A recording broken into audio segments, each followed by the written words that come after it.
What's up, you magic folk? Thank you for tuning into this episode of This Week in MTG, a special interview episode with the band Planeswalker with Sozos Micheals and Jason Ashcraft. Please sit back, enjoy as we talk to them about their first single, The Forever Serpent, and as they get ready for their Kickstarter. Let's hit that intro.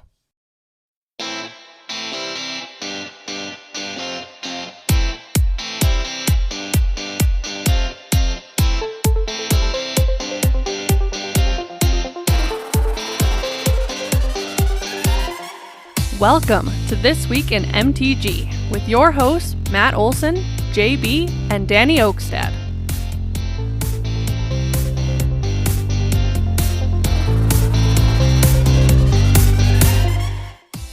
Hello and welcome, magic folk, to this week's episode of This Week in MTG, your aggregate news source of all things Magic the Gathering.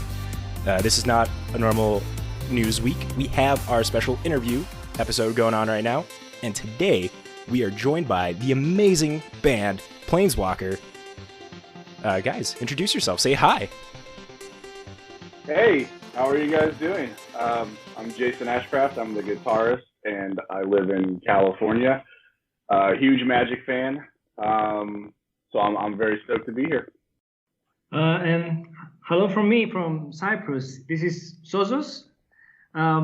I am the vocalist and arranger for Planeswalker, and it's great to be here. And we are excited to have you here. Definitely, again, going to apologize for all the fangirling and stuff, but to keep this a nice, tight, clean, without rambling as far as we typically do, tell us, guys, what is Planeswalker? Who are you, and what do you do?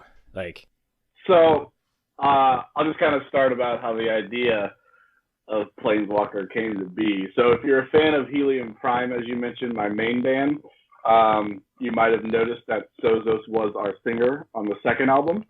And it just got a little complicated with the distance and with how much Helium Prime toured and wanted to tour. It was very difficult for us to kind of keep that going because, even though we were on a label, we weren't really a band that was, we don't rake in a ton of money. So most things we did was out of pocket. And having a singer across the world, it became pretty clear fast that, this sucks, but it might not work. But I'm a huge fan of Sozos as a musician and as a singer. So I knew, okay, Helium Prime, we got to kind of go our separate ways. But I was like, someday I'm going to want to do a project again with Sozos. And I got into Magic, not even maybe a year and a half ago now. Some friends from work got me into Magic. They're like, hey, come play this game. I was like, I tried it when I was a kid, but as a kid, I didn't get it. So I didn't like it, I remember land. You had to tap your lands. That's all I remembered. Other than that, I didn't get it. And some friends were showing me, and I was like, I don't know what's happening. So I never played it again. And some friends at work got me into it. And I started playing it, and once again, I was like, oh, this is fun. And then I stopped for 6 months. And then I picked it up again, and now I'm obsessed. And, now I have a band based on Magic. But that was the thing is it kind of went back around where I was like, Sozos and I, we did a cover together. And like I said, I'm just a fan. I'm a fan, even though we're friends, I consider myself a fan of what he does. And I was like, I really want to do something again with him. And I was like, I have two other projects, Helium Prime, Dire Apparel. Both of them are in the sci-fi realm. So I was like, all right, I can't have a third band that's about sci-fi. I just can't do it. There's too many sci-fi bands. So I was like, what else do I love? And I was like, oh, dude, Magic. It'd be amazing. I know there are bands who have sung about Magic, but I didn't think there was.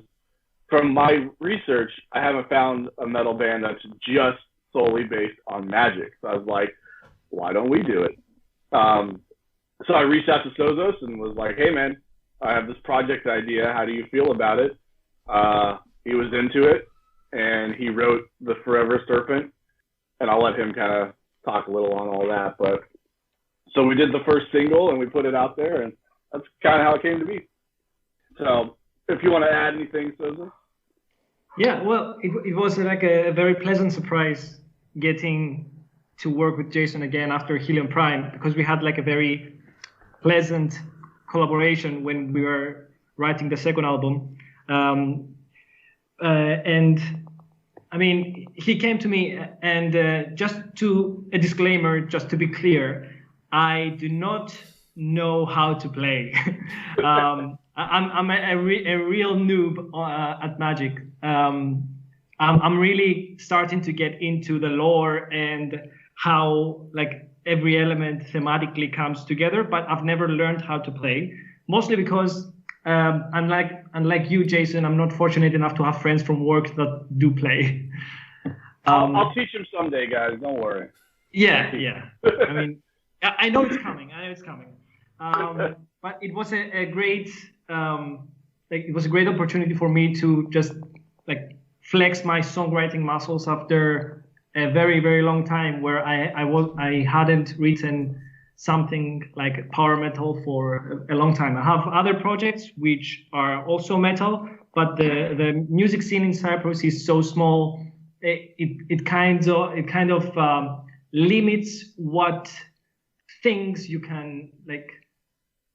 I am in several projects, and the people that are in there are not like Jason. Like, we don't have this kind of power metal that I really fancy, I really like in Cyprus. So this was like a very good opportunity to write this kind of music. The second album off of Helion Prime, I'm still surprised. Cyprus. I guess that's the thing I'm trying to get at. How did you guys find each other originally?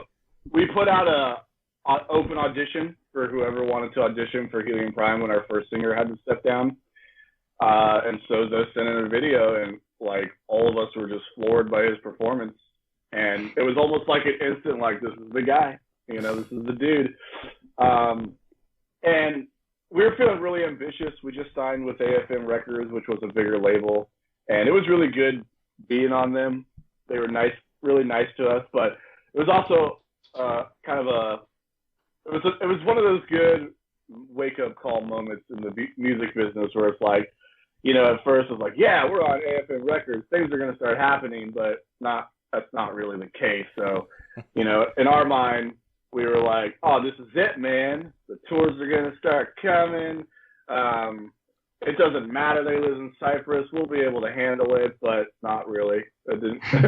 Not really how it worked out, unfortunately. Sad. And, it was just, we had to turn down a few tours. And again, it wasn't like anyone's fault. It was just the logistics and the money and all of that.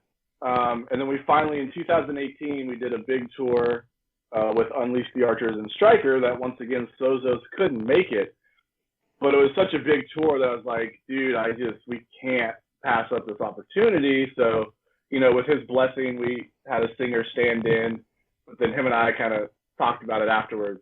And we realized, like, well, if this is going to continue, this might just be a little too difficult for us. And so the idea we have with Planeswalker, so now I kind of go off topic, as you see. So that's how we met. He sent in an audition tape. And then our idea with Planeswalker is a less stressful project. Obviously, I'm open to any shows him and I can do together, but they have to be reasonable. They can't be like what I do with Prime, where I'm going broke, But yeah. The idea with Planeswalker is, I purposely wanted, like, there's a reason, there's a few reasons I put our names in the title of it. One, as you Magic fans know, anyone who searches Planeswalker is most likely going to find something Magic related over us. So it's a way to kind of make it a little easier for us to be found, Yep. because if you just type Planeswalker on Google, I doubt you'll find us. And then also, it's kind of, again, like, the idea of this project is I want to keep it simple. It's a thing him and I are doing because, we enjoy it.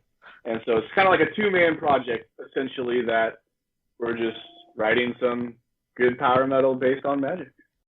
So the Forever Serpent, how did the research going into that, Sozos, since you were the one that you were the lyricist behind this one, correct then? Or how how did that happen there? So I wrote the music and the lyrics. So I did like the songwriting for the Forever Serpent. But as I mentioned, I'm clueless about magic. So I went to Jason for like guidance, for inspiration. And so I went into a long journey through the interwebs, researching Nicol Bolas and what he did, and reading stories about him and trying to like get his character. And it went all right. I mean, it's like there's tons and tons of stuff, and there's books about him, and I mean, there's a lot of stuff in there. So I couldn't possibly read it all like just for one song. So I went through a few select like plot lines where he was involved. I read it, I tried to get him, and I wrote something that I mean, I'm not sure if I did get his essence with what I wrote and with the lines like I sang. I tried to like get through that sinister feeling. But I mean, that's how this song was written. It was through like research on that guy alone, and trying to get like an evil tone to the song. I think he nailed it personally.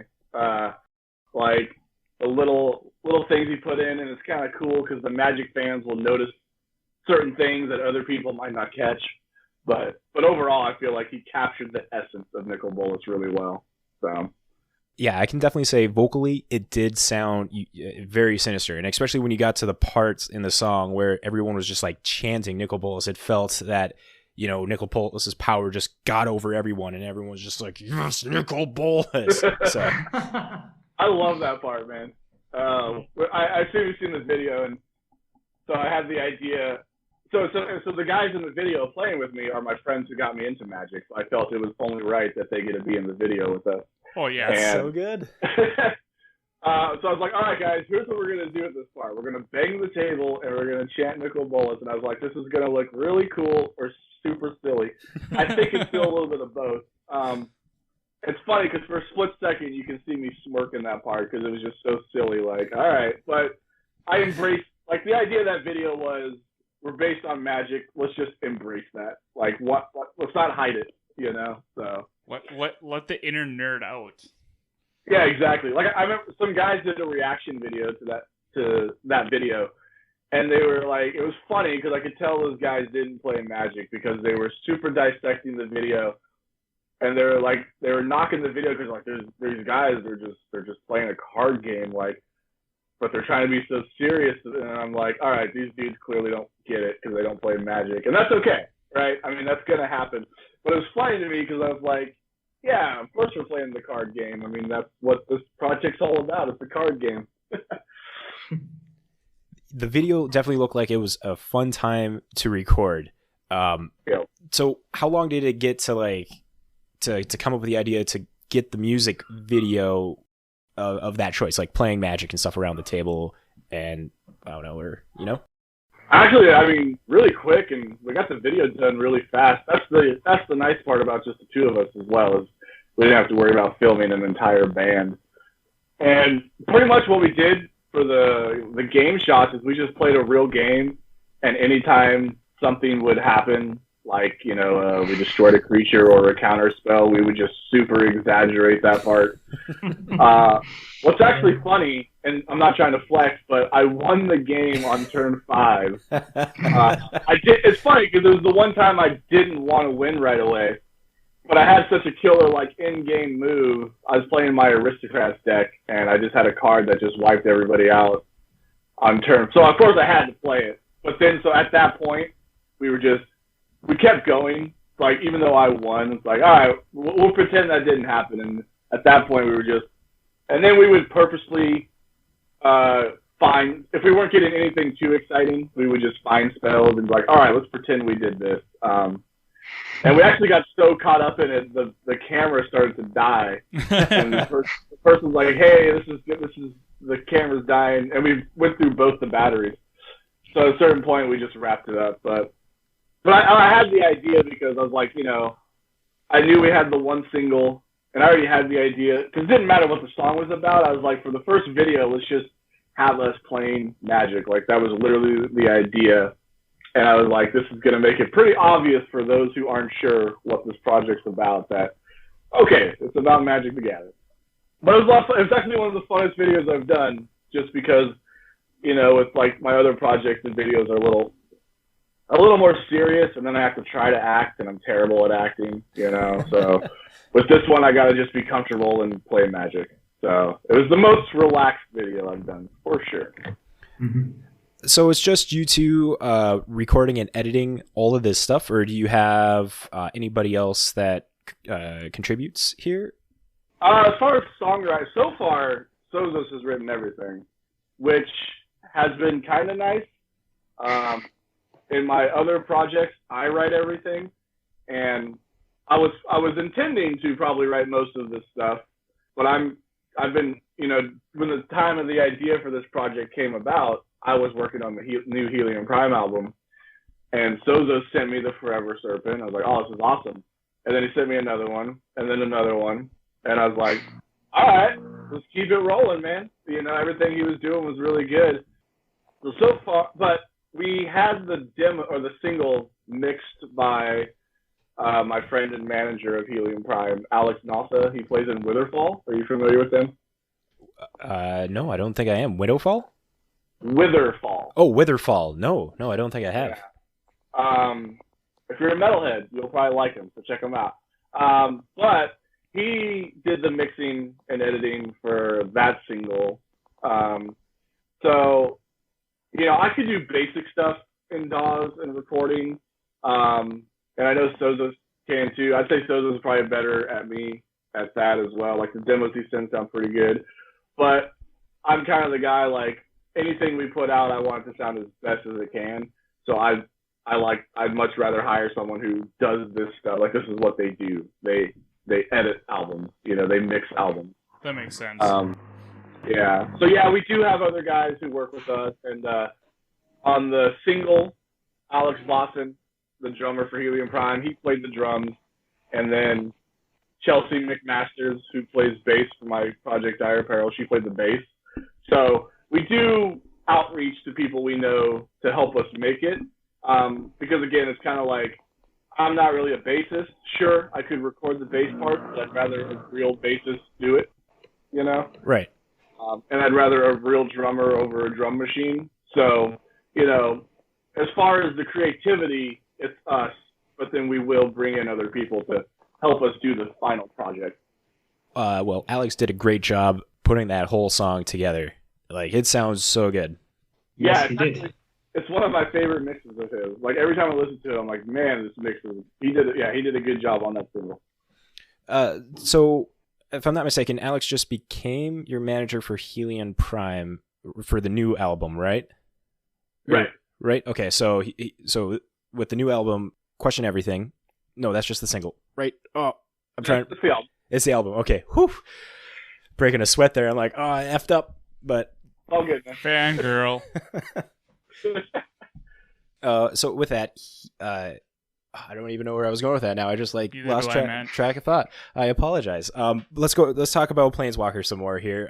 Last off, the way that you're talking about it sounds like there's more stuff, Sozos, that you've been working on for Planeswalker. You sent it a couple, or was it more than just multiple demos of the Forever Serpent, or was it more demos of, like, the first one was the Forever Serpent, the next one is going to be the next single for Planeswalker? So I don't know how much I should reveal here, Jason. I think it's all right. This episode will be going up in like a couple weeks as well. It takes me. I like to do interviews like a week after we do the interview. Give me some time to edit it and stuff. No, I think we should talk about it, Sozos, because this could be a great opportunity to promote to some other Magic fans. So honestly, feel free to say as much as you want. Oh yeah, right. You guys hear it first. Yeah, you heard it here first, folks. Oh, this is exciting. Oh man. Yeah, Little so metal fangirl. I really like the way the Forever Serpent came out, and with the help of Jason, at first we had in mind going for an album after the first single. So we had Jason sent me like a list of topics and stories from Magic that I could draw inspiration from and write about those. But then the idea went more towards like an EP, which is something like a more easily reachable goal for us to write. Is like we can write like 5 songs instead of like 10, and we can have it out sooner. So what I did is I just found the stuff from that list that really drew me thematically, and I started writing music based on that. So I was kind of sitting with my guitar, and I was reading the story, and I was playing, and I was trying to accompany the story. And I think what came out, it was something that every time I heard it, I could just see the story in my head. So I think it went pretty well. It was the first time I tried to write something like this. So I wrote 3 more songs in this format. So it's a Forever Serpent, and we have 3 demos, and we're going to have a total of 5. So that's what we're working on right now. But as much as I'm not really experienced in the themes of Magic, I find that a lot of stories and a lot of themes like resonate with me, and I really enjoyed the songwriting process from that angle.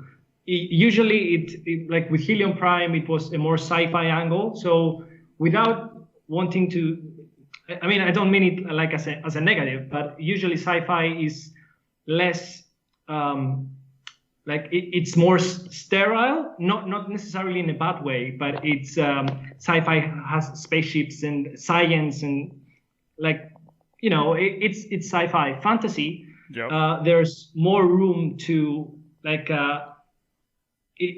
I don't know. I find it like it's easier to write something that resonates more. It's more emotional in fantasy, and not necessarily that sci-fi can't reach those heights, but I also do read fantasy, and that is my preferred genre to read.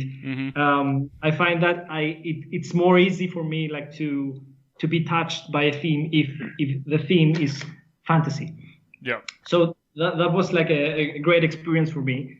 But yeah, we are at 4 songs so far, including the Forever Serpent, and we are aiming for 5. And at some point, I don't want to say something in terms of a date. We are working on it on full. I'm working on it on full throttle, to be honest. But we're going to have something hopefully next year. Okay. Yeah, we like you said, don't want to put a date on it, but I think both our goal is early next year, and we've already been making plans. So yeah, I don't want to give away any of the topics. We got to keep that part a surprise about what we're singing about. That's perfectly fine. But yeah, we're working on an EP. We're gonna throw in some covers too, just because why not? And I love doing covers, so. And yeah, so Sozos been knocking it out of the park with the songwriting. Like I said, it's been kind of nice to not be the songwriter for once. Like I've told Sozos, I do want to contribute writing in the future, but for this EP, like I said, he did one song and then he did another, and then another, and I was like, dude, just fuck it, man, just finish the EP for us. Like you're already kind of in the zone. But yeah, so we're gonna be doing an EP. We will be announcing a Kickstarter for it soon, because again, just 2 guys, and so keep an eye out for that. And yeah, it's gonna be. I'm pretty excited about it. But so that's the plans we have now, and then I would like to not too long after. I mean, not like immediately, but then we did briefly talk about there will be an album coming as well. But for now, an EP is a much easier goal to reach, and also because we're new and we only have the one song. Yep. I really want to start building up our fan base more, so we need to get something out a little faster, and I think an EP is more reachable. Right, especially if you got 4 songs right now, and Forever Serpent came out, what was it, end of July or was it August? One of those two. I don't even remember. Right, so been a little bit, but I feel I'll look at it. I know when it first came out, from when I saw it, I shared it. I was excited. I know people in our group June. of friends, it was June. Yeah. Okay, yeah. June 22nd. We got metalheads in our group, and I had to show them the song right away. And I know that we talked about it on the podcast like the week after it came out, and I was like, "This is amazing." Big metal fan. Yeah, it was. I don't know. Like when I heard that song, so it has been kind of funny, the writing process, because again, Sozos has been handling it so far, but then I've kind of been like, let's write about this, let's write about that, because again, he doesn't really know Magic, and I heard that song, and I don't know why, but I just like, dude, this is Nicol Bolas' song for sure. Like just like the guitar riff and like everything about it, I was just feeling Nicol Bolas, and I was like, hey, why not make our first single be about the Big Daddy, It's a good way to enter the room, if you may. It's the one that everyone hates. What's that? I said it's the one that everyone hates, even his brother. Yeah, right? Yeah.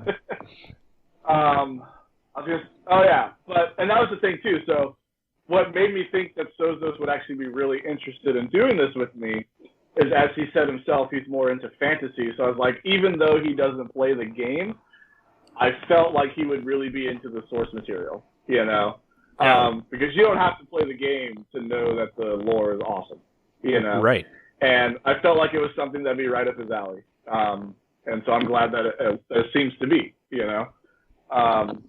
And the beautiful thing with Magic is there'll never be a limited amount of material to write about. So It's 27 years worth of product on the work on the back catalog alone, not including what's coming up. Still coming. Yeah, and just like the next set, the Kelheim with the Vikings, and then you can go really Viking core or Viking death core.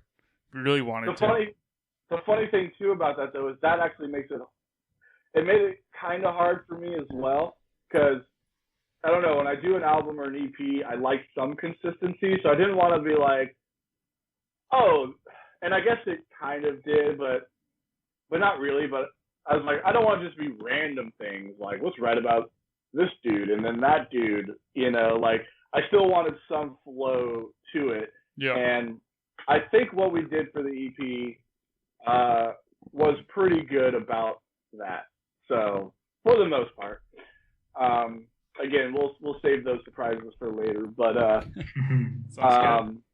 and then as far as whatever we'll do for the album, I don't know. I'm always thinking ahead, but I gotta learn to kind of stay at one point, because I'm already like, okay, the EP's almost done. What are we gonna do for the album? Yeah.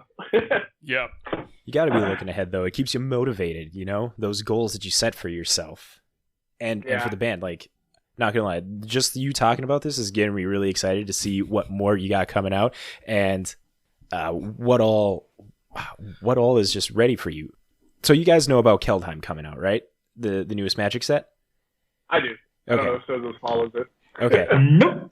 Okay, so Sozos, this is a little bit for you. It is a Viking world, and the way that they are like showcasing it, because the set is not out yet. It doesn't come out till February, but they're previewing all the stuff. And one of the ways that they're previewing it is, it's just like metal all the way. It's Vikings. Get pumped. And I'm just really surprised that, Wizards didn't find you guys to like reveal a card or something. Or was there any kind of contact from Wizards or? No, and a friend of mine was actually tagged me in as well. And I really do think that it's just because we don't really have anything yet. So we probably weren't even on their radar, you know? Yeah. Because again, we have one single that's on Spotify. I'm looking at it now. Since it's released, it's only had like 2,000 streams, but that's expected for a new project, you know? And that's why I also really feel like we should get an EP out there, because, I mean, when that single came out, it didn't blow up the internet or anything, but it had a pretty good response. And even some like gaming websites shared our release, so that was pretty cool. Nice. So I'm hoping, you know, in the future we can get involved in things like that, but I think we just need a little more time to build ourselves up. Yeah. You know, because I have seen some of the bands. Smolder is one of the bands that is part of this thing that Wizards of the Coast is doing. Yep. They're about on the level of Helium Prime, so it's not out of the question that they would notice a band of our level, because they obviously have. And, you know, they're picking bands that sort of fit the theme, like they did Amon Amarth. From what I saw about Smolder, they got like dwarves and stuff in their music.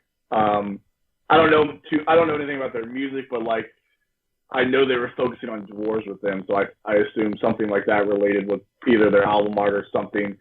They had Mastodon, which I'm not sure how Mastodon relates, but Mastodon's a great band, so that's okay.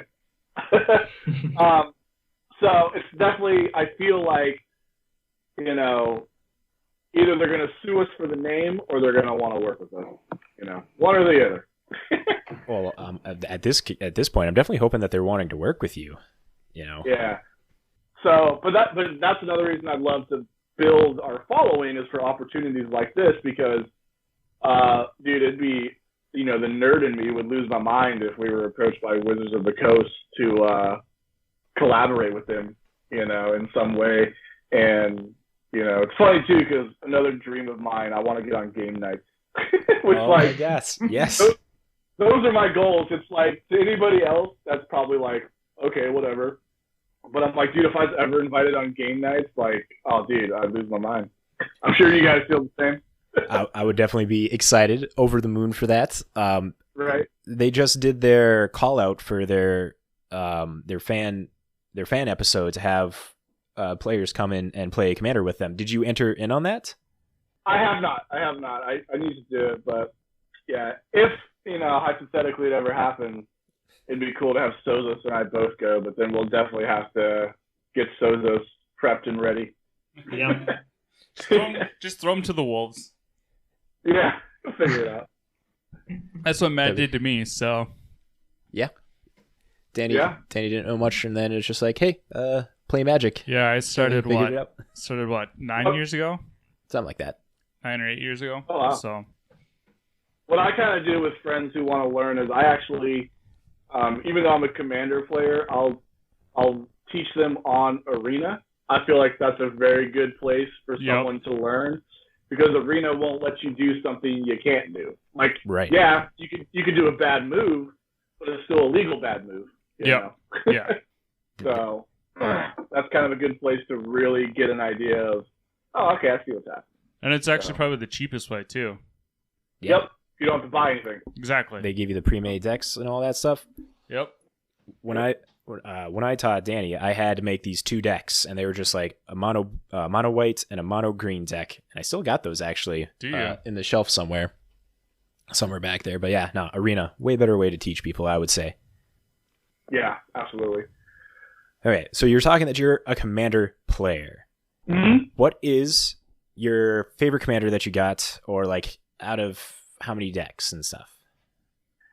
I actually just broke down a bunch of my decks that I wasn't really using anymore. Like, I broke down my Kalia. Kalia's fun, but I kind of, like, I don't know. I get bored with one-trick ponies, and that's what the Kalia deck is. Like, oh, what's he going to do? He's going to bring out a big creature, you know? Right.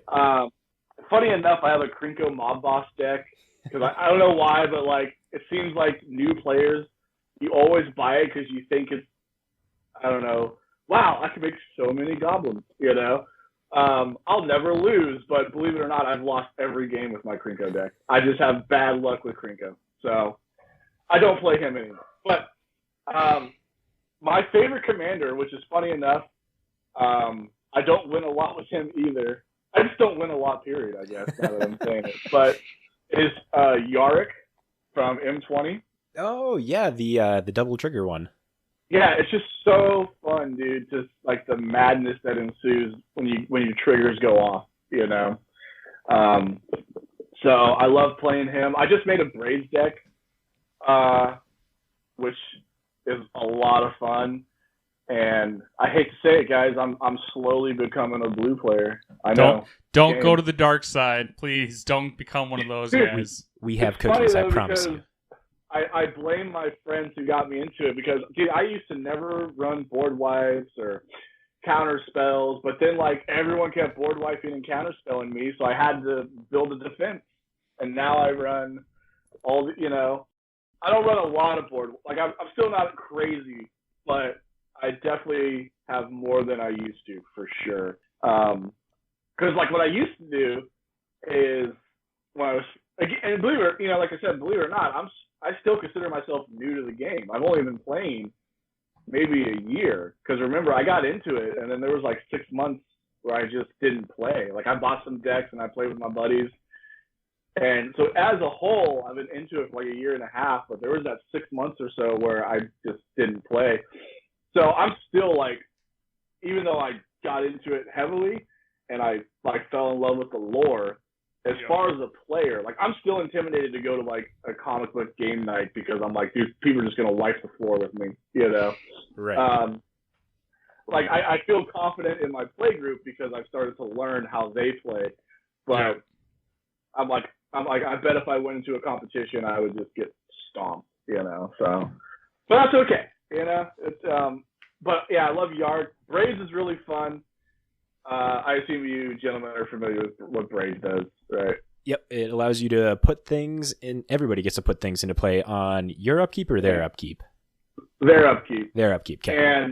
And that's why I love it because you just never know what's gonna happen. Like who's gonna drop what.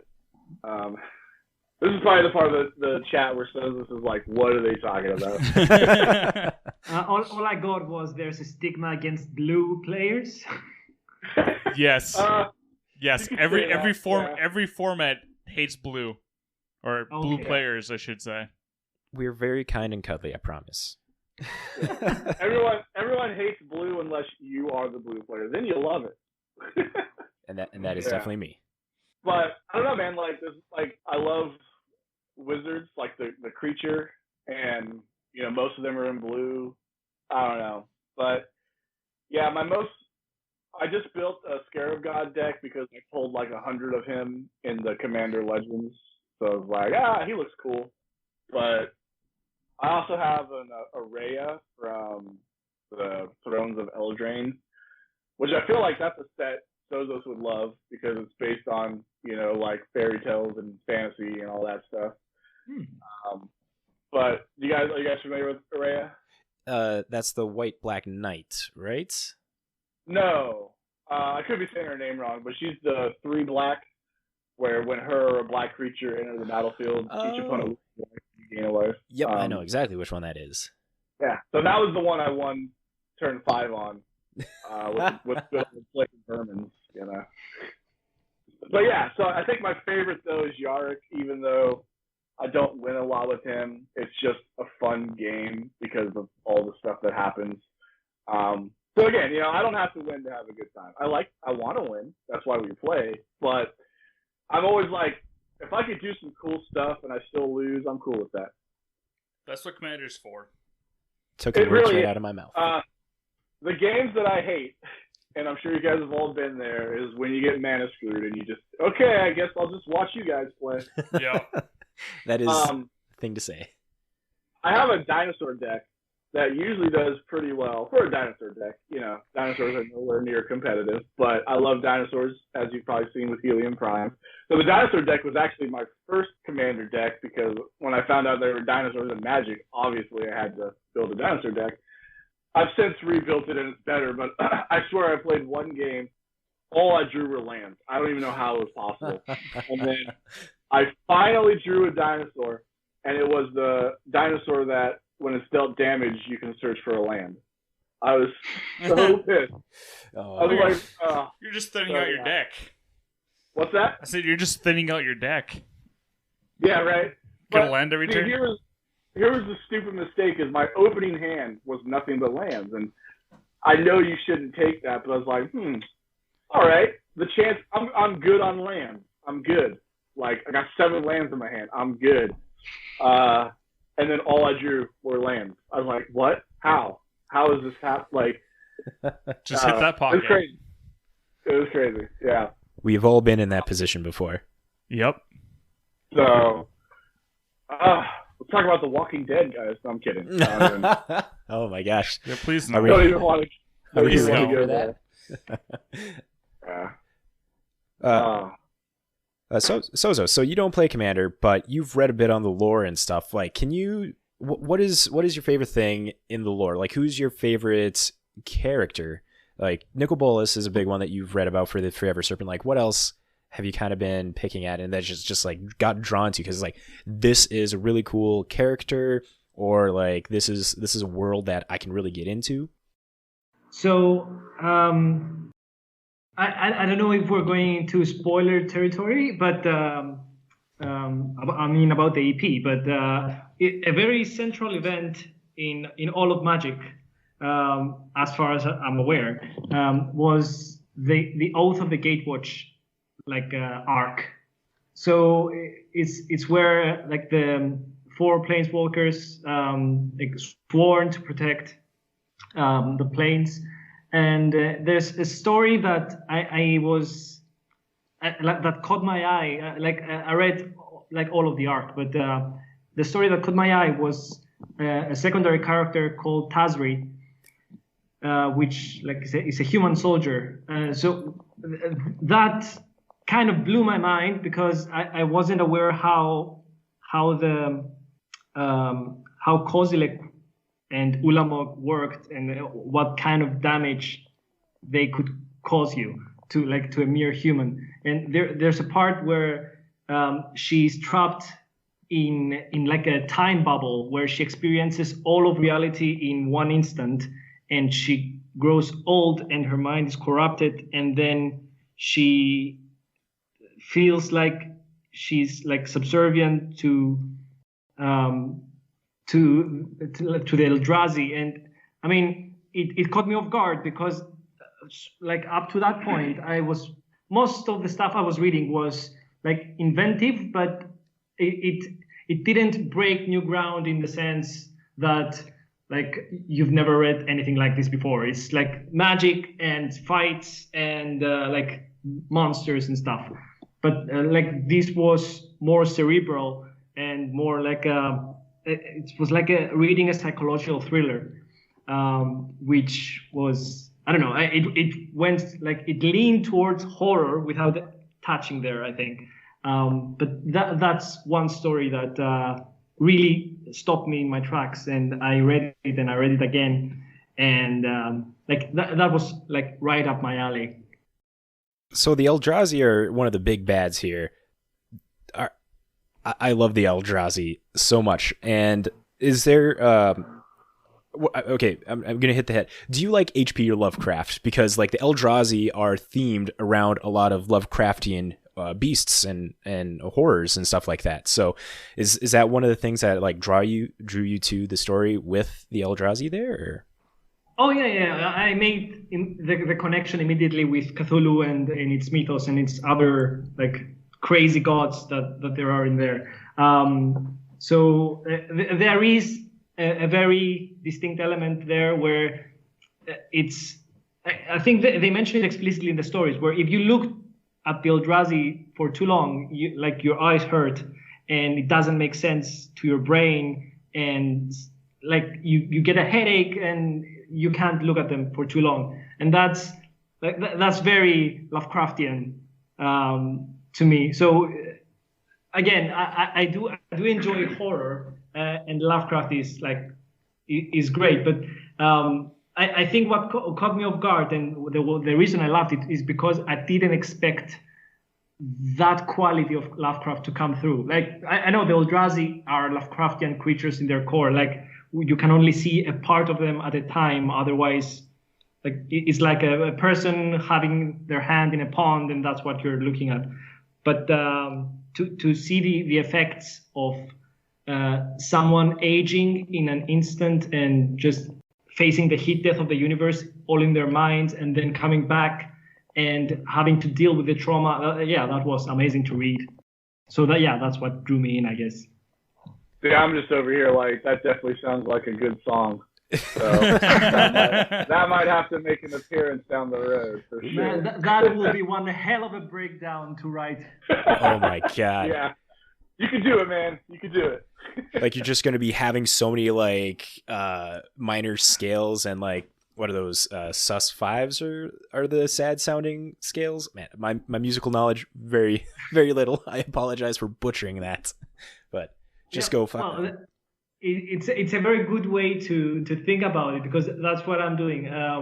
When I read about it, I'm immediately trying to latch on. Okay, what could this sound like? And most of the things that Eldrazi sound like is either minor seconds, which is like very, very, very, very dissonant spacings between notes. It's like if you have an E and you have an F next, it's like right next to each other. And that sounds terrible in most contexts, but you can make it work in more experimental music, or when you want to evoke like that feeling. It's in some senses more emotional even than the more mellow and more like consonant chords. And the other one is the flat fifth, which is like the devil chord that they say, where this interval was banned in the 17th century by the church because it sounded evil.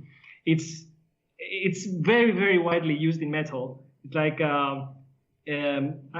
it's like the relationship between the tonic and the blue note, if you know about blues. So it's very widely used in metal because it does kind of sound evil. Mm-hmm. So those are the two things that immediately came to mind. But what another thing that came to mind immediately was playing with the rhythms section and having weird fucked up time signatures in that type of scenario. Because if nothing makes sense, what you would expect from that is both like sonically you wouldn't immediately make sense of what you're hearing, but also through time it will just sound like, oh my god, that thing, I have no idea how it's functioning.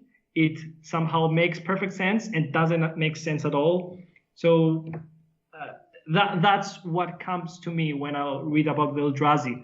So it's going to be very interesting to write music for that, because not everything translates well. Like not every idea translates well to song. But I would really like to play around with like those ideas for Eldrazi. I would be very intrigued to see that, because you're thinking of the Eldrazi and the time signatures I would have to change just to try and like hear what the Eldrazi would sound like in a musical form it's really hard to think, because it's hard to think about the Eldrazi. So man, I'm excited if this is going to become a thing now. I think it should. I will spoil that won't be on the EP, but I even got excited hearing that, so I think that's definitely something to shoot for on the album.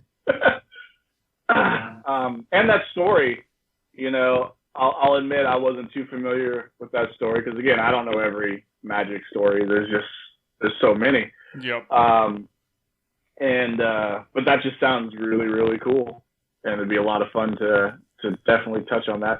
And that's what that's what I'm saying. Like, there's so many great stories and something like that. And like Sozos said, it went to a more kind of in your head area, whereas a lot of the stuff is, like he said, magic, spells, wizards, dragons, you know what I mean? Like, which is great. I love all that, but getting a little psychological with it too will also be fun, Mm-hmm.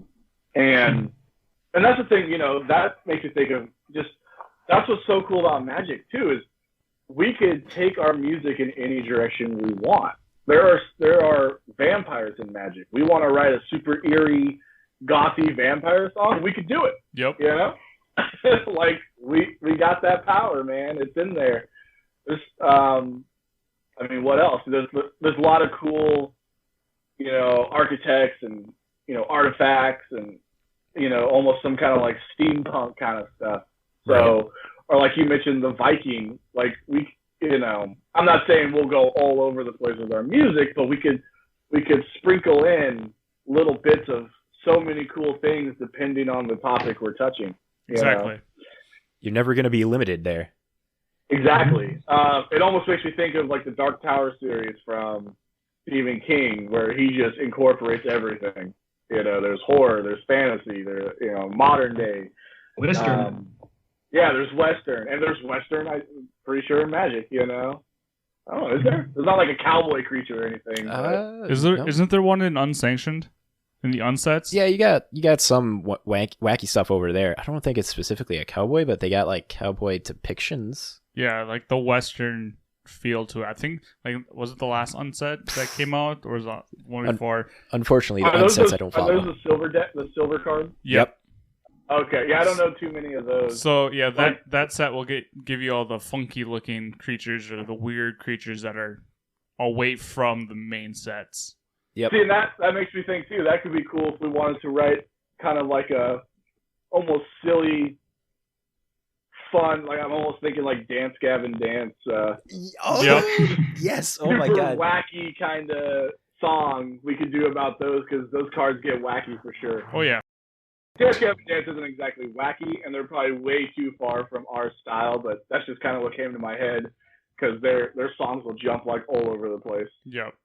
But if you guys do that, it'll allow you to really flex what you can and can't do. Like, like Magic, there is no bounds to what you can do, and you guys are very talented yourselves.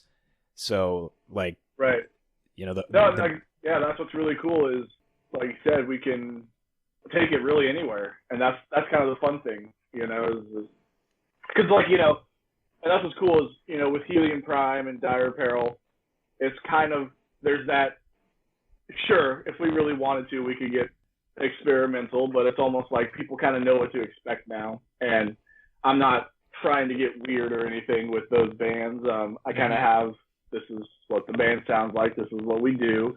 But with this, even it being about Magic itself is so diverse that why can't the band be, you know? Yeah. That's a good place to put that there. Yeah, as long as you're based on Magic, you might as well, you have the full parameters of Magic. Might as well just use it all rather than focusing on one lane of it. Exactly. So, and I don't know. It's just I love the idea too because you know they've said like the creators have said like in this universe Earth does not exist. You know, so yes, there's humans. There's vampires, there's even angels, but they're not in the way that we know them in like human lore or Earth lore, whatever you want to call it. History, as it's called. Yeah.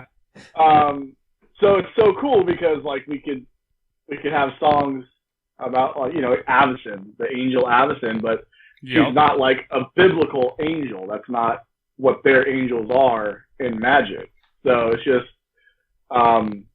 and then again, like I'm still learning a lot myself, but I'm pretty sure like I think Avacyn the angel was created by a vampire, right? I don't know how deep into lore you guys get. Little. But like there's just so much cool stuff there that can be sung about, and the idea it's like I don't know, it's just this is why I love Magic. I mean the game itself is fun, but knowing the lore just makes it better. Especially like when you play a card and you're like, I understand that reference. You know? Yep. Yes. Yeah. All the flavor text on the cards, like, you know, are some way involved in the lore. And so it's just really cool when you kind of start learning it all and you're like, oh, I recognize that, you know?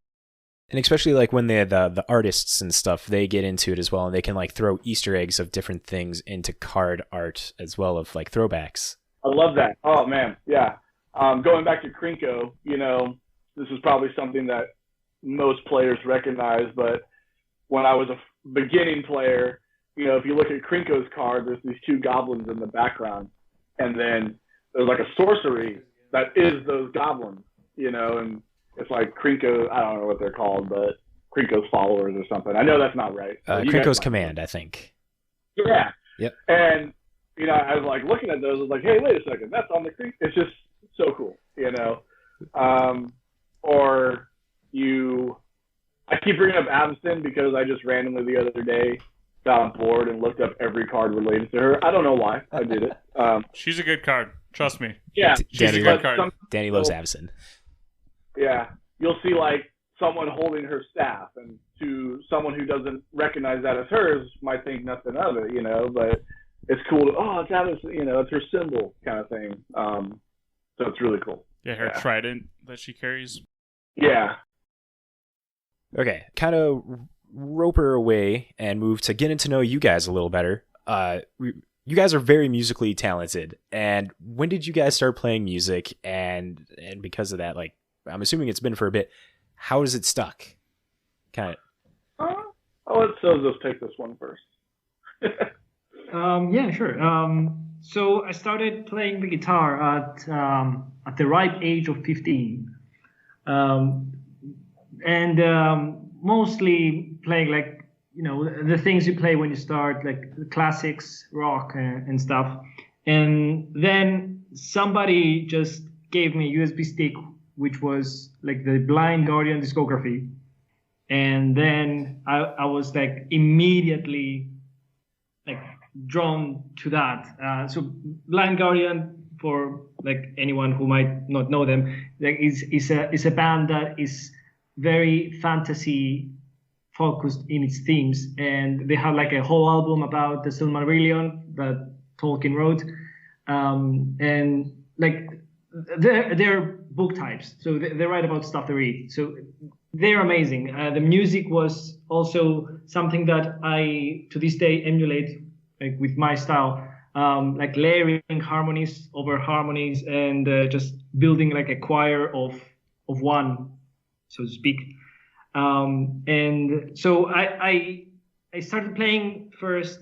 I started playing their songs on the guitar, but I found myself singing to them as well. And then at some point, I just focused on singing, and I wouldn't suggest anyone else do that. But I just like I never had any formal training in singing. I just trial and error. Got better with time.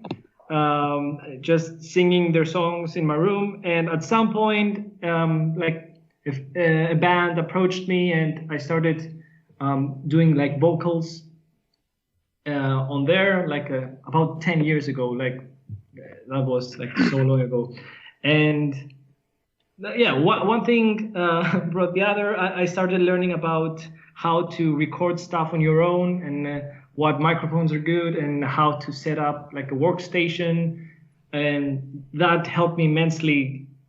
Just having an output to write, like having some way to export, let's say, what you have in your head, and write it in notes and have it and listen back to it.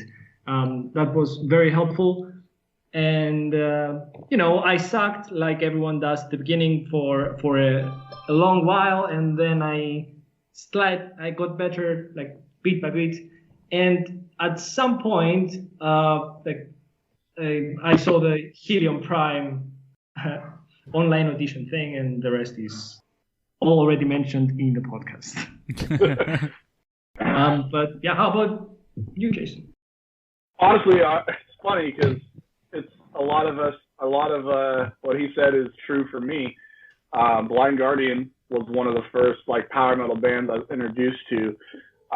Blind Guardian and Iced Earth. Before that, believe it or not, I actually grew up on country when I was a little boy.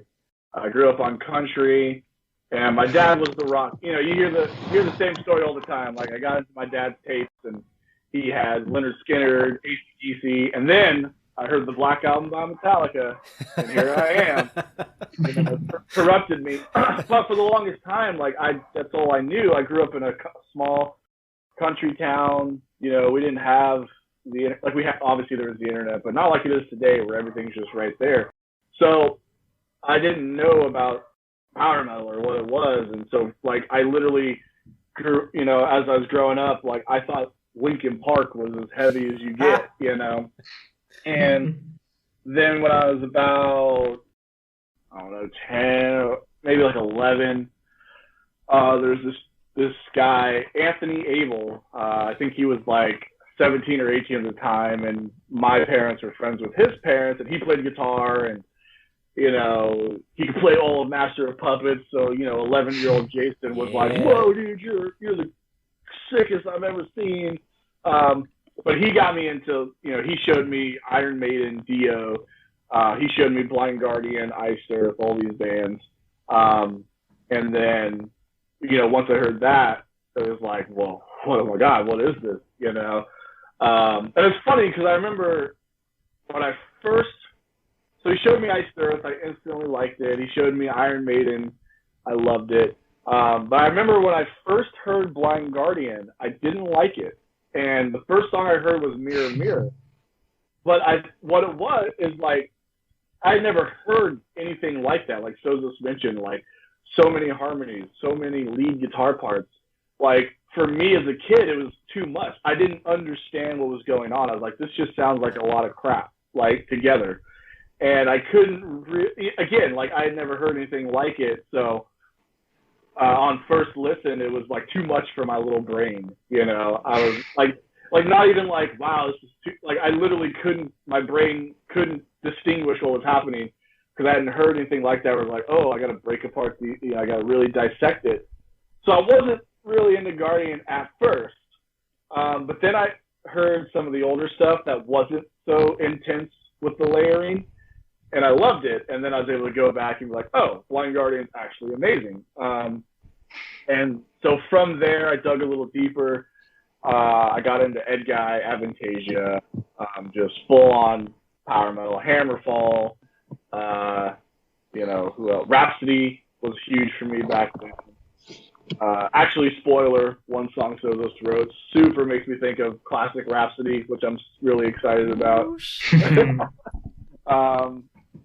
And so, but yeah, so that started my path, and so like I said, so our beginning is kind of the same, where it was bands like Blind Guardian that really put me down this path, but I never got into singing, which actually is, believe it or not, it's one thing I regret, because I love singing and I love listening to great vocalists. I think it's why I got into power metal over most genres, is I love hearing those harmonies and the layers and the big choruses, like they just hit me. Like I do like most genres of metal, but I always went back to power metal, and it's mainly because of the vocals, Yeah. So I wish I had realized that at a younger age, and maybe I would have tried singing more. But now at 32, I'm good. I'll let guys like Sozos handle it. I'll do backup live, and I'll make sure I don't sound like crap. But that's about as comfortable as I am with singing, is doing backup live. But then getting in as I got older, I started to focus more on songwriting. I still think I have a long ways to go to be the songwriter I want to be, and I feel, you can never stop pushing yourself and getting better. So with each album, I try to do better, and with each what you call bad review, I do look for constructive criticism in them. Right. Like there's some people, YouTube comments don't count as a bad review, by the way. Oh, 100%. Yeah. But if someone writes what you call a quote bad review, but they actually give constructive reasons why they thought this, a lot of the times I'm like, yeah, I see that, and I'll use that. Like, how can I become better? Because now one of my favorite bands is Ayreon. Are you guys familiar with him or them? I guess I can't say that I am. Ayreon. Ayreon. So it's another kind of supergroup metal project, kind of like Advantasia, if you're familiar with them. That I am. Okay, so it's more in the progressive sci-fi realm than Advantasia's more fantasy power metal. But, I love him, and, I'm still trying to, the goal, and you'll never, in my mind, I'll never reach it, but, I listen to that, or guys like Devin Townsend who just, they just pump out great material after great material. And so I'm always, like I said, always striving to do better than I did last time kind of thing. So songwriting is where my focus has mostly been, not so much like becoming the next greatest guitarist. I just, that is my tool to hopefully write a song that people will like, Is Planeswalker hopefully going to be your vehicle to do that? Like, do you want your best song to come out in Planeswalker?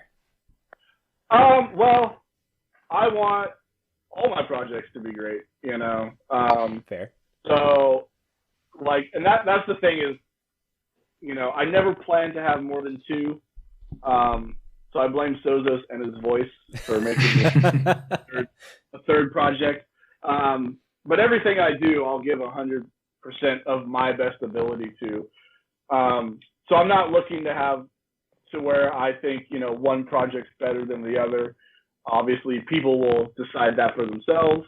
But as far as what I write, I have a clear vision of what I want for each group, and I try to just do the best I can for that vision for that group, And I was actually telling Sozos this the other night. I've kind of liked that so far he's written everything because it kind of gives me a pretty good idea of how Planeswalkers should move forward in the future. And this means that it'll be a little easier for me to write that vision, and it won't just sound like, oh, this sounds like it should have just been for Helium Prime, but it's for Planeswalker, because I kind of think, like, if you're going to do a new project, don't have it be the same thing you're already doing, So having him do everything so far will help me in the future when I go to contribute some writing for this, to be like, all right, this is kind of what we've established we're going for. But then, like I said earlier, with Magic, we could really go anywhere we want, Mm-hmm. But we should still have that, this sounds like Planeswalker. Like, you should always have that, oh yeah, this is you guys, your stamp on it. So even if we did some dark, gothy vampire song, we'd still somehow make it power metal, Yeah. So the bar is the Sozos bar that has been set. Yeah, exactly. But, and that's the thing, like he mentioned, though, he definitely writes different than I do. I'm very riff heavy, but I feel like that's because I started on guitar. I grew up on bands like Iced Earth, Metallica, very riff heavy rhythm guitarist. Sozos writes some sick riffs too, but he writes a lot more melodic lead stuff than I do, which is awesome, but it's something that's not my strong point. So I'm pretty sure moving forward, I'm still going to call upon him to be like, all right, man, I got this cool idea, but I need some sick leads over it, bro. So it'll definitely still be a collaboration in that sense. And that's something I like too about Planeswalker is so far with Helium Prime and Dire Peril, the singers have always wrote their own melodies, but musically it's been 99% me. And with Planeswalker, I definitely wanted more of an equal collaboration where it's not just, and I've told people in my other groups too, like, hey, if you guys have some ideas, please present them. But they've kind of just gotten in the rotation of everyone just kind of like, Jason will handle it. You know what I mean? And so, which is fine, but with Planeswalker, it's been very nice that it's not just all me. And so far, it's just been all Sozos. But like I told him, is I do want to write for it as well. Like, I think as someone who likes to write, I don't think I could ever just be in a band where I don't write, But yeah. I definitely wanted more of an equal collaboration. So for example, and not to sound like controlling, but if I wrote a song for Helium Prime, there's a good chance that, all right, this is how the song is, And now, obviously, if someone came to me and was like, look, dude, I really hate this song. I can't do it. Then, all right. I wouldn't be like tough, But with Planeswalker, it's going to be more of like, hey, this is an idea I got. What do you think? You want to mess around with it? You know what I mean? So a lot more back and forth is going to be happening with this project. Yeah. So to add a small thing to your point, Jason, writing the music along with the vocals was like a great opportunity to try and incorporate some melody from the vocals to the leads and vice versa. So I like to include something that in my head I call foreshadowing and callbacks in every song that I write, and even in like a series of songs.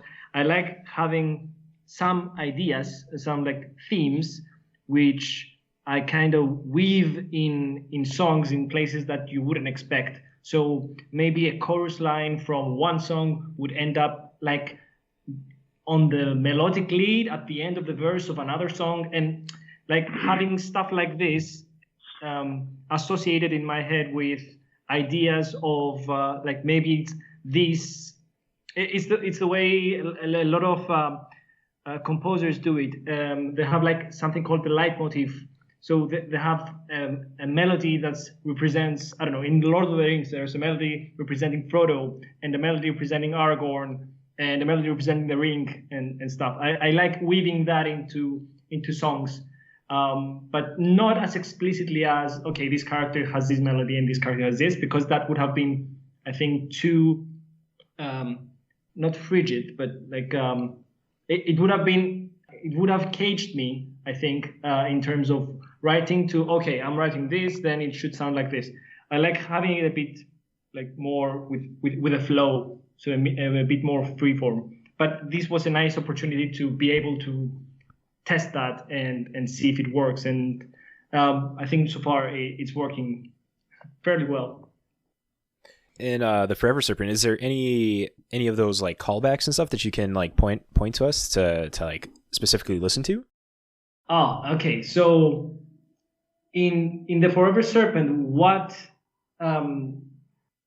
to be honest, I started doing it after the Forever Serpent, but subconsciously I did insert some of this in there. But what I did there is I have the chorus, which is like the lead is Nicol Bolas speaking. So talking about I will reclaim what I deserve. I have been the first to see the sunrise over Dominaria and stuff.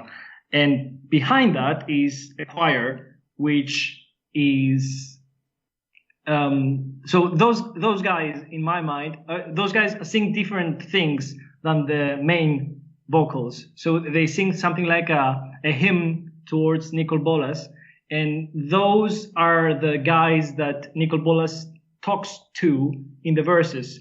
So these are the I want to, I don't know if I'm going to say the wrong place, but Amonkhet.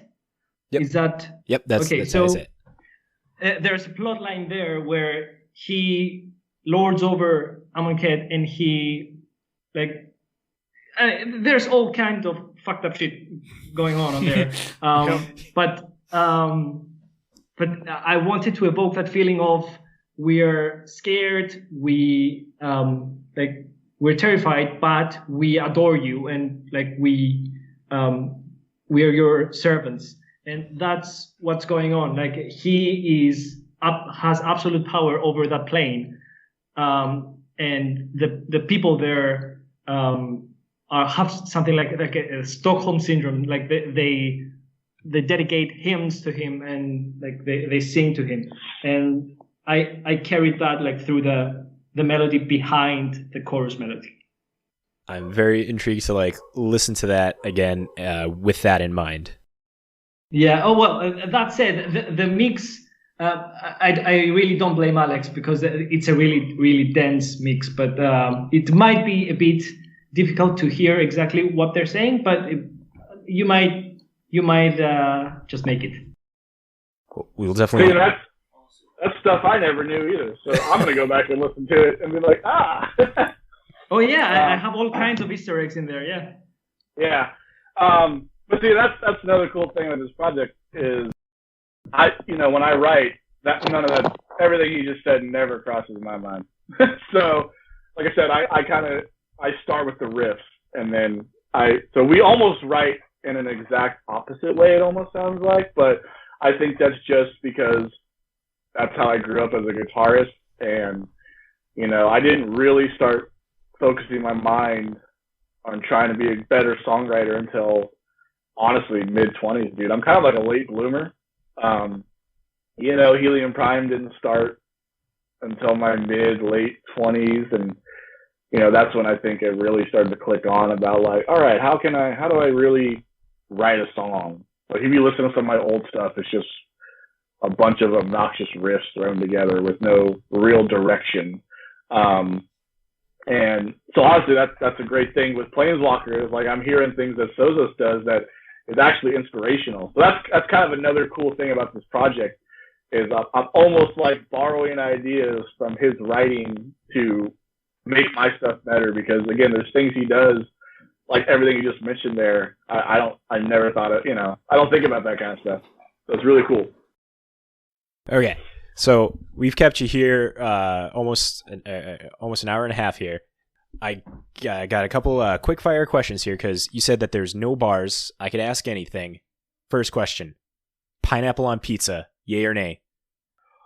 I don't like it, but I also don't care enough to hate on it.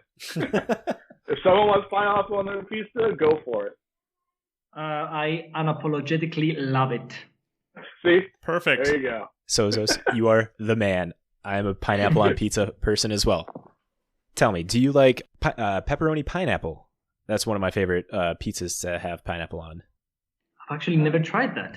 Yeah, no, it's good. And then if you're feeling real crazy, jalapenos, Domino's. I do that on occasions where it's pepperoni, pineapple, and jalapenos, and it just goes so well together, I think. Sweet and spice. Ooh, okay. I'll try it. Okay. What is the animal that you think that you could take on in a fight without losing? Like if okay, let me set the scene. You're walking in the woods, a big clearing comes up, and all of a sudden you are confronted by this animal. Shia LaBeouf.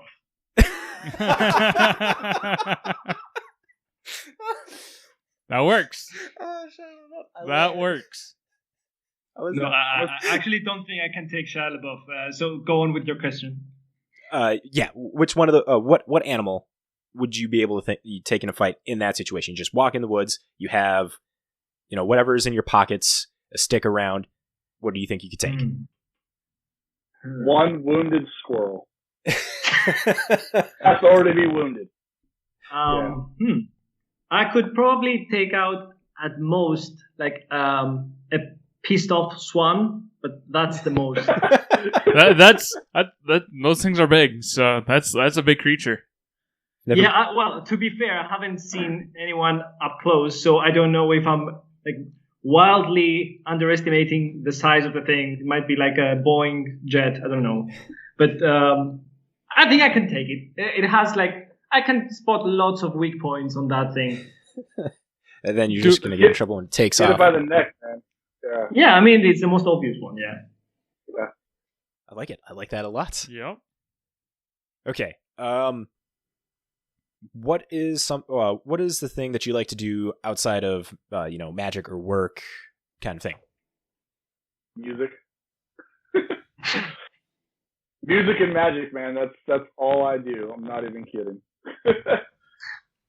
So I really enjoy coding. So my bachelor was in physics, which I also really enjoy. But I enjoy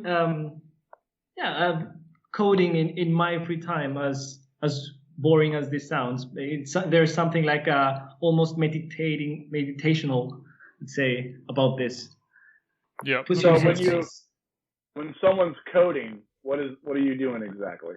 Are you hacking government computers? Or? So Well, it's mostly like playing a puzzle game where there's an obstacle that you have to overcome, and you have all the tools that you need, but not in the correct order, and you have to like piece them together to make the computer do what you want. Okay, very cool. We've talked to a couple coders on the podcast for interviews and stuff, and man, coding is something that is way above my head, but I love when people talk about it, and especially when they're like passionate about it. And so, yeah, there's just something hearing people talk about coding. It's just like, that is something I will never do, but I appreciate the hell out of you that you know what you're doing. Cheers, man. Okay, last one. If you could recommend one band that you don't think anybody would ever have heard of, who would it be? That no one's heard of. Yeah, you can't just like toss out something, that people would know of. He should say that's not mainstream. There we go. That's the words I'm looking for. Words are hard. So the underground band that the locals would know, but no one else would. Ooh. Oh man. Or who aren't in that scene. I mean, I'm gonna say Arion, but in the metal community, he's not really underground. But since metal is still pretty underground, Arion. But other than that, I don't know. Sozos, what you got, man? I'm trying to think. Well, does it have to be a metal band? No, it can be any band. All right, so those guys have a very well-known song, but the rest of the stuff is relatively unknown. So Death Cab for Cutie, they were known for I'll Follow You Into the Dark, but like they have it's the most metal you can get without sounding anything like metal. Like some of the stuff they sing about are like really heavy, like emotionally, but like I really appreciate them. I wish I could write stuff like them, so they're inspirational to me. I completely forgot about Death Cab for Cutie as a band. Like that was one of those things that you listened to for me a long time ago. Never crossed my mind, but yeah. Yeah. And if I can add one more, please do. That was like my high school sweetheart, I guess, of a band. Neutral Milk Hotel. So those guys are relatively unknown, but they're very big in shoegaze, if you know, like the genre. It's like those are very sad songs. They're not very dissimilar to Death Cab for Cutie, but it's an older band, and I would really highly recommend their album In the Airplane Over the Sea. So that thing is a trip. That's highly recommended. I will be adding that to my Spotify. I will. Yeah. I'll add one more that's definitely more underground, but it's actually funny because the guy who does it is pretty much on the rise right now in metal. So I'm sure you guys are familiar with Unleash the Archers. I love Unleash the Archers. Yeah. So they're actually good friends of ours. But their guitarist Andrew has this like synth project, like a synthwave project called Sleeper Ship, but it's like the way he does it, he incorporates like 80s butt rock and synthwave so perfectly that it's really cool, man. Like it sounds like it could straight up be in some 80s sort of Blade Runner type movie, like ending credits or something. And he's only got one EP that's just called Sleeper Ship. And he told me that he's working on like a full album, so I'm kind of excited to see that come out. But if you're a fan of, so I assume you've heard the new album, right? Yes. Of Unleash the Archers. So there's I can't remember what the song is called, but there's one song that let me look it up here that he does. Carry the Flame. That almost kind of sounds like Sleeper Ship. He actually told me that's why he started Sleeper Ship, is because he didn't want to do too much of that with Unleash the Archers. So he made this other project to, be able to get those creative juices out. Mm-hmm. There the real reason for that question is I need to fill my Spotify playlist back up again with some new stuff I need to listen to. Nice. There you go. No, I love listening to a bunch of different type of music, and it's good to know like people who listen, who are part of the music scene, like what they like to listen to as well. You know, I like to know that stuff. Okay. Outside of metal, I listen to a lot of musicals, believe it or not. I'm getting into musicals a little bit. My wife is, she's all for musicals like Rent, Chicago, Hamilton, and all that. And so like, I gotta listen to it when we're driving in the car, or she has like the mood in the house, and it's just like, cranking the radio up, honey. And it's like, okay, here we are. It's a Hamilton day. Oh man, Les Mis is like my top. Like Les Mis are up. That's one I really enjoy. Okay, what is your top musical then? My top musical, I would say that, but I'm as much a noob in musicals as in like Magic, I would say. So I haven't heard too much. It's like the classics, Hamilton and other stuff. But Les Mis was the first proper musical I heard. I listened to properly and focused on what the music was saying. I read the book before, so I knew the story. But yeah, they knocked it out of the park with the music. Which one? Les Mis. So Les Miserables from. Oh yeah. That's funny because again, to give a little more spoiler, when Sozos sent me one of the newer songs, I immediately was like, dude, this makes me think of Les Mis. So yeah. Oh man. So that's actually the working title for it that he sent me. But yep.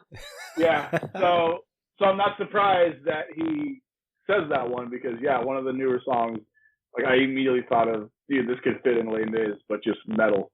And so Les Mis is one of my favorites. And actually, dude, talking about callbacks and reprises, that's all Les Mis is. But that's actually one reason I love it so much is there's so many like, wait, but you did that here and you did that there. What's happening? It's just like it brings it all together, and it's amazing. Yeah. Well, dude, funny enough, one of my actual favorites is The Greatest Showman with Hugh Jackman. Yes, it's a great one. I That's love that one. That was my wife's tipping point to get me to listen to more musicals was because of The Greatest Showman. Dude, when it came out, like the trailers didn't interest me. I didn't. It's funny because I didn't realize it was a musical, and I was like, a movie about a circus, good. And you know who? How did I first hear it? What? I'm trying to remember. Oh, so the singer of Beast in Black. You know Beast in Black? Feast in Black? Not Battle Beast, but Beast in Black. Oh no, I don't think I do. Oh, check them out. They're amazing. Yeah. And their singer is probably one of my favorite singers right now. But he did a cover of the song Never Enough, and it's phenomenal. And I saw that it was from The Greatest Showman, so I checked out a couple other songs. I'm like, oh, these are really good. So I finally watched the movie. I'm like, man, how did I sleep on this? But there's just so many good songs in that. So here's the funny thing. And it seems a lot of people disagree with me on this, but I did not really enjoy Hugh Jackman's performance in the Les Mis movie. I'll be honest. But I love Hugh Jackman. I think he's a great singer. I just didn't really think he was great for that part personally. Like when I listened to some of the Broadway performances, there's just Hugh Jackman didn't really deliver like those songs needed, in my opinion. But in Greatest Showman, the dude just kills every song. Those were written for him, and you could tell, I did not. I don't know if you disagree, Sozos, but I don't think it's a very controversial opinion that like Hugh Jackman was just okay for Les Mis. I don't know. Okay. But in The Greatest Showman, I think he's amazing. Yeah. I did not know that he could sing until The Greatest Showman because I never saw Les Mis. Yeah. Because he's done. I'm pretty sure he's done Broadway performances even before Les Mis. It wasn't like he wasn't a known singer, and he did like some. What are the awards called for musicals? The Emmys? No. Yep. What is that? Yeah. Okay. He Uh, did something with Neil Patrick Harris on that, which is awesome. Neil Patrick Harris. Oof. Oh, dude, have you guys heard Hedwig and the Angry Inch with Neil Patrick Harris? Hedwig and the Angry Grinch? Inch. Oh, no, I have not. Okay, well, first off, if you haven't heard that musical, get ready, man. It's I'm not even going to tell you anything about it. But Neil Patrick Harris did a run of it on Broadway for a while, and you can get that soundtrack on Spotify. It's really good. But yeah, Neil Patrick Harris, I love him. He's a great singer. Who's seen Dr. Horrible? Yep, I've seen that one. Yep, I love that one. Yep, love it. But yeah, Greatest Showman. Also, the original performance of Jekyll and Hyde. Have you guys heard that? I haven't heard the original performance. No. Oh, dude, it's probably another favorite musical of mine. Yeah, you'd probably dig it, Sozos. But it's got to be a specific performance. I mean, who knows? You might like the other two, but there was like the original recording that was actually done even before it went to Broadway, and it's awesome. And they changed a lot of it when they put it to the stage, and I actually don't like it as much on the stage performance compared to this original recording they did. Some of it's okay, but like there's a song Confrontation where it's like Jekyll and Hyde, having a confrontation. And the singer just does an amazing job. But once they took it to the stage, they like really sped up the song, and it kind of shows like fast isn't always better. Like it's really fast paced compared to the original, and it takes a lot of the emotion away from it. But this original performance is awesome. I'll definitely have to look that one up. Man, my wife will love both of you right now. Like just like going on the musicals. Be like, right. See, you should be listening to those more with me. I'm like, okay, probably will now. Right. Yeah, because my my musicals is like the Death Clock, Metalocalypse, the Doomstar. I listened to that. I watched that. That was good. Sweeney Todd as well. I saw Hamilton finally. So like, haven't experienced the classics, the goods, and all that. Yeah, and honestly, I'm not into Sweeney Todd, man. I have tried, but all I know is the movie version, if I'm being honest. But I can't get into it. Like that song, talking about Joanna, that drives me crazy. I feel you, Joanna, or whatever. Yeah. Yeah, I remember the part in the movie for that one. Yeah. But that's all right. That's the beautiful thing about music, man, is it hits people differently. That it does. And that's one of the things that make me love music as well. And that's why I go back to saying I take constructive criticism to heart and not just people being negative. There's a big difference when someone doesn't like it and they give valid reasons that you can take it, and you can either be like, I don't disagree, or you can use it to grow as a songwriter, compared to someone on YouTube just saying this sucks balls, Right. The constructive criticism, always better. But why? Yeah. Why does this suck balls? Tell me. Give me your opinion on why, and I will take it to heart. Yeah. Well, guys, this was amazing for me. I enjoyed this a lot.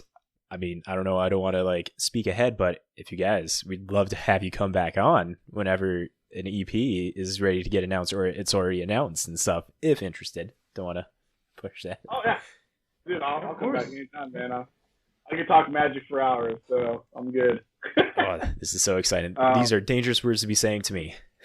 Right. Hey, if you guys ever want to do some Commander on Zoom or whatever, I'm in. So I'm in. Let me know. All right. In. Yeah, let us know when this is ready to go out. We'll share it, and like I said, send us that playlist, man, and we'll give that a share as well. Yeah, I will definitely do that. Do you guys have any final plugs? Like, you guys are having a Kickstarter coming out soon, you mentioned. You want to give a little details about that, or is it not ready to talk about? All I can say is soon. I actually just got over being sick, and so we're a little further behind than I'd like to be. But soon is what I'll say. Sooner rather than later. Like the songs are almost ready to go. Sozos is working on the 5th song right now, but he works pretty fast. So I'm not going to say names, but we're going to have some pretty cool guests on this final song. That's going to be awesome, but we probably won't announce that till we announce the Kickstarter. Yep. Yeah, sooner rather than later for sure. Like, my mentality, like Sozo said, we're working full throttle, and there's a couple things we need to get done first. We got to get some promotional stuff ready. But once those are ready, I've already kind of started writing up the page. So the Kickstarter page is already in the works, Okay. It's just kind of getting all the pieces together. And once they're there, because that's a good thing is we both have the means to track at home. So we can really start recording as soon as we're ready. But it's kind of just, getting that last song wrapped up and, prepared. And then once we have that, but like Sozo said, I don't want to put a date yet because, life happens. Like I wasn't expecting to get sick, and that pretty much made us not do anything for like 2 weeks.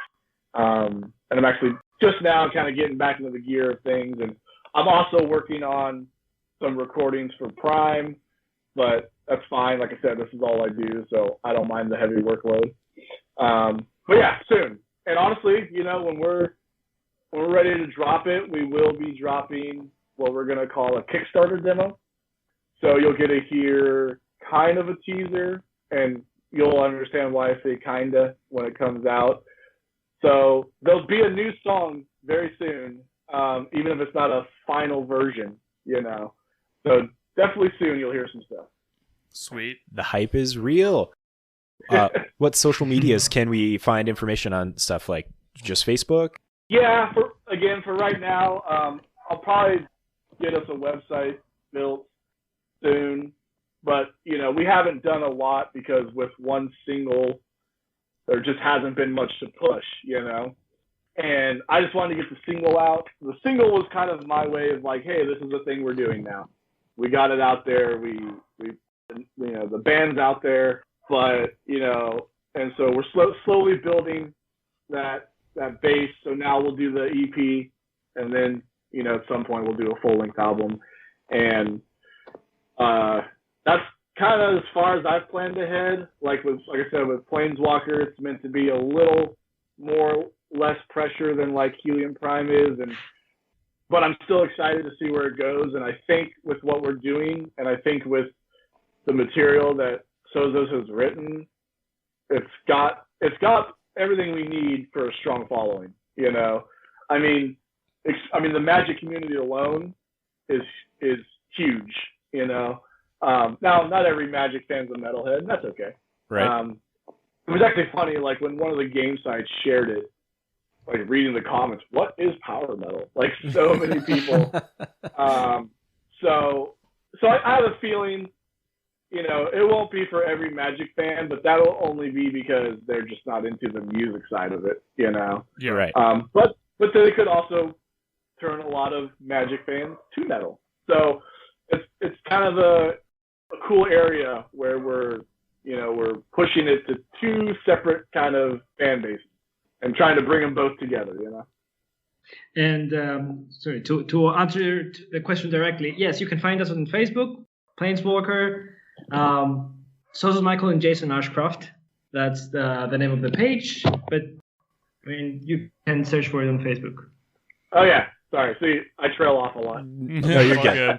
Don't worry. I'll put links in the description below for all of our listeners out there so they can find you. Link the video as well so they can follow you on YouTube. Yeah, and the activity on the page has been pretty silent, but again, that's because we've just had the one single, so there hasn't really been anything to post. But people can expect a lot more activity as we start to gear up to get all this stuff ready to go. Yeah. So actually, you reaching out to me was like perfect timing because we've literally been in the middle of getting all this ready to go. So this is like the first big thing that's to come of everything we're about to do. So good timing, man. Oh, thank you so much. Like it was one of those things. Like when I first tagged you in on Facebook on that, it's like Wizards should be contacting you guys. Like I'm like maybe I should contact them and be like, just in case Wizards did hit them up.